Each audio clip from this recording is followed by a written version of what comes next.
മൃഗങ്ങളെല്ലാം വിഹരിച്ചിരുന്ന കാടായിരുന്നു അത്. കാടിനും ഗ്രാമത്തിനും ഇടയ്ക്കുള്ള പുഴ വരെ മാത്രമേ നാട്ടിലെ മൃഗങ്ങൾ പോയിരുന്നുള്ളൂ.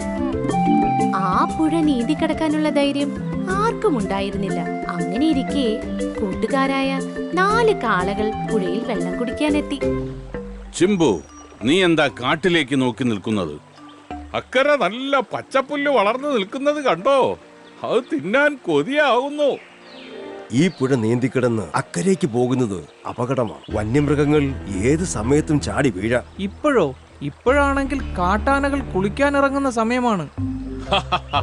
നമ്മുടെ ശക്തിക്ക് മുന്നിൽ കാട്ടാനകൾക്കല്ല, സിംഹരാജാവിന് പോലും പിടിച്ചു നിൽക്കാനാവില്ല. അതൊക്കെ ശരി തന്നെ. എന്നാലും സൂക്ഷിച്ചാൽ ദുഃഖിക്കേണ്ട. നീ ഇപ്പോ വെള്ളം കുടിക്ക്.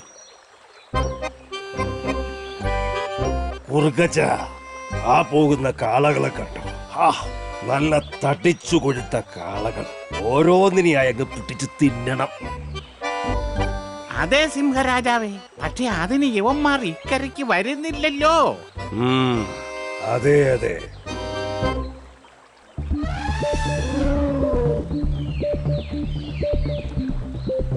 അതാ ആനകൾ കുളി കഴിഞ്ഞ് കാട്ടിലേക്ക് പോകുന്നു. ഇനി കുഴപ്പമില്ല, വാ നമുക്ക് പുഴ നീന്തിക്കടന്ന് പച്ചപ്പുല്ല് തിന്നാം. ആ ശരി, പക്ഷേ നല്ലപോലെ സൂക്ഷിക്കണം. 2 പേർ പുല്ല് തിന്നുമ്പോ മറ്റു 2 പേർ കാട്ടുമൃഗങ്ങൾ വരുന്നുണ്ടോ എന്ന് നോക്കി നിൽക്കണം. ഓക്കേ, അപ്പോ റെഡി? 1 2 3. പുഴ നീന്തിക്കടന്ന് കാളകൾ അക്കരെ എത്തി. നല്ല പച്ചപ്പുല്ല് വളർന്നു നിൽക്കുന്നത് കണ്ട് ചിമ്പു ആർത്തിയോടെ അങ്ങോട്ടോടി. ചിമ്പുവും മുത്തുവും പുല്ലു തിന്നുമ്പോൾ കല്ലനും ചിന്നനും ചുറ്റും നിരീക്ഷിച്ചു നിന്നു. ഇതെല്ലാം കണ്ട് സിംഹരാജാവ് പാറയുടെ മുകളിൽ നിൽക്കുന്നുണ്ടായിരുന്നു, കൂടെ കുറുക്കച്ചാരും.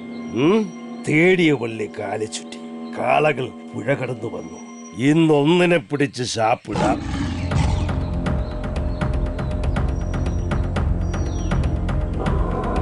അയ്യോ, അതാ സിംഹം വരുന്നു. നമുക്ക് ഓടി രക്ഷപ്പെടാൻ ഇനി സമയമില്ല. എല്ലാവരും റെഡിയായി നിൽക്കാം. നമ്മൾ ഒറ്റക്കെട്ടായി നിന്നാൽ അവൻ ഇവിടുന്ന് തുരത്താം. അതെ, അല്ലെങ്കിൽ നമ്മളിൽ ഒരാളെ അവൻ പിടിച്ച് തിന്നും.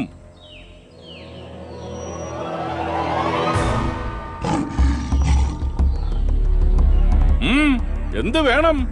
ഇവന്മാർ വിചാരിച്ച പോലെയല്ല. കൂട്ടത്തോടെ നിൽക്കുമ്പോ ആക്രമിക്കാൻ പോകുന്നത് മണ്ടത്തരമാണ്.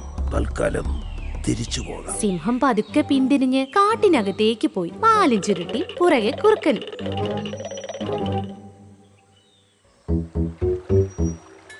എന്നാലും രാജാവേ, വല്ലാത്ത നാണക്കേടായിപ്പോയി. കാട്ടിലെ രാജാവിനെ നാട്ടിൽ നിന്നും വന്ന 4 കാളകൾ പേടിപ്പിച്ചു. സിംഹരാജാവ് ജീവനും കൊണ്ട് ഓടി. എന്തൊരു നാണക്കേട്! അവന്മാരെ അങ്ങനെ വിട്ടാൽ ശരിയാവില്ല. അവരെ പിടിക്കാൻ എന്റെ കയ്യിലൊരു സൂത്രമുണ്ട്. എന്തു സൂത്രം? അവർ 4 പേരും ഒറ്റക്കെട്ടായി നിൽക്കുന്നതാണ് അവരുടെ ശക്തി. ആ സമയത്ത് അവരെ ആക്രമിക്കാൻ പോയാ പണി പാളും. അതൊക്കെ ശരി തന്നെ. എന്താണ് നിന്റെ സൂത്രമെന്ന് പറ. ഞാൻ ആ കാളകളിൽ ഒരാളെ എന്തെങ്കിലും സൂത്രം പറഞ്ഞ് ഇക്കരേക്ക് കൊണ്ടുവരാം. ഒറ്റയ്ക്ക് നിൽക്കുന്ന കാളയെ സിംഹരാജന് പെട്ടെന്ന് ഓടിച്ചിട്ട് പിടിക്കാം. നീ ആള് കൊള്ളാവല്ലോടാ കുറുക്കച്ച. എങ്കിൽ നാളെ തന്നെ ഒരു കാളയെ നീ സൂത്രത്തിൽ ഇക്കരയ്ക്ക് കൊണ്ടുപോവാ. അതൊക്കെ കൊണ്ടുവരാം. പക്ഷേ കിട്ടിയതിന്റെ പകുതി സിംഹരാജൻ എനിക്ക് തരണം.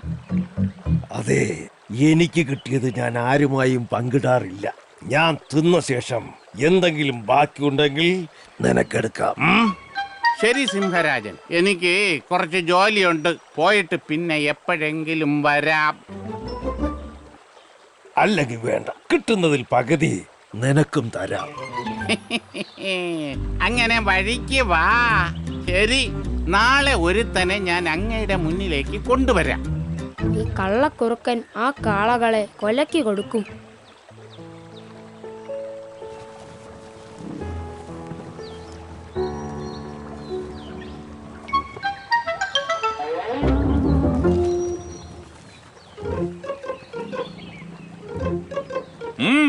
എന്ത് വേണം? എനിക്കൊന്നും വേണ്ട, പക്ഷേ നിനക്ക് എന്ത് വേണമെന്ന് എനിക്കറിയാം. ഈ പുഴയുടെ അക്കരെ നിൽക്കുന്ന പച്ചപ്പുല്ലിലാണ് നിന്റെ കണ്ണെന്ന് എനിക്കറിയാം. പക്ഷേ സിംഹരാജാവ് നിങ്ങളെ ആ പുല്ല് തിന്നാൻ സമ്മതിക്കില്ല. നിനക്ക് ആ പുല്ല് തിന്നണമെങ്കിൽ ഞാൻ സഹായിക്കാം. ഇവനെ വീഴ്ത്താൻ എളുപ്പമാണ്. ആ, ഞാൻ പറയുന്നത് രഹസ്യമായിരിക്കണം. നിങ്ങൾ എല്ലാവരും ഒരുമിച്ച് വന്നാൽ എനിക്ക് സഹായിക്കാൻ പറ്റില്ല. അതുകൊണ്ട് നീ തനിയേ വരണം. വരാം. പക്ഷേ സിംഹരാജൻ എന്നെ കണ്ടാലോ? അതല്ലേ ഞാൻ സഹായിക്കാമെന്ന് പറഞ്ഞത്. ഇപ്പോ സിംഹരാജൻ ഉറങ്ങുന്ന സമയമാണ്. ഈ സമയത്ത് വന്നാൽ നിനക്ക് പുല്ല് തിന്നാം. അതിനിടയിലെങ്ങാനും സിംഹരാജൻ ഉണർന്നാൽ ഞാൻ ഉറക്കെ ഓരിയിടും. അപ്പോ നീ പുഴയിലേക്ക് ചാടി നീന്തി അങ്ങ് രക്ഷപ്പെടണം.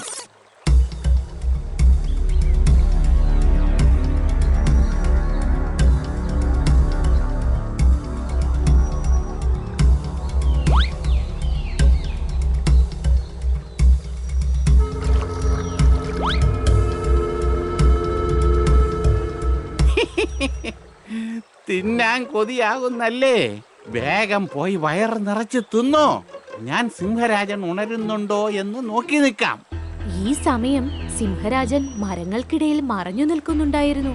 ഇതെല്ലാം കണ്ട് മരക്കൊമ്പിൽ അണ്ണാരക്കണ്ണനും ആ കുറുക്കൻ ഒരു കാളയെ കുരുക്കി. ഇന്ന് സിംഹം അവനെ പിടിച്ച് തിന്നും. എത്രയും പെട്ടെന്ന് ഈ കാളയുടെ കൂട്ടുകാരെ വിവരം അറിയിക്കണം. കൂട്ടരെ ഓടിവാ. നിങ്ങളുടെ കൂട്ടുകാരൻ ആ സിംഹത്തിന്റെ മുന്നിൽ പെട്ടു. ആ കള്ളക്കുറുക്കൻ അവനെ ചതിച്ചു.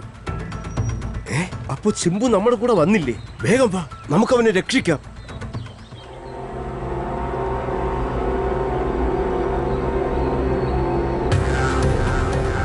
അയ്യോ, കുറുക്കൻ ചതിച്ചല്ലോ. ഇനി എങ്ങനെ രക്ഷപ്പെടും?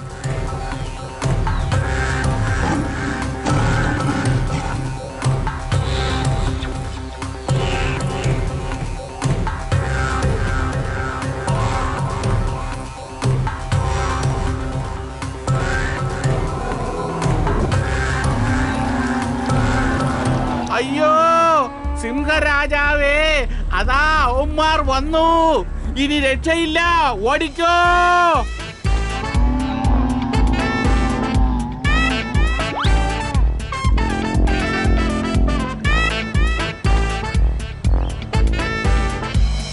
എന്നോട് ക്ഷമിക്കണം. ആ കുറുക്കൻ എന്നെ പറ്റിച്ചതാണ്. നിന്നെ ഇന്ന് ഞാൻ ശരിയാക്കും. വേണ്ട വേണ്ട, ഇനി നിങ്ങൾ തമ്മിലൊരു യുദ്ധം വേണ്ട. എന്തായാലും ചിമ്പു രക്ഷപ്പെട്ടല്ലോ. ഒരുമിച്ച് നിൽക്കുമ്പോഴുള്ള നിങ്ങളുടെ ശക്തിയാണ് യഥാർത്ഥ ശക്തി.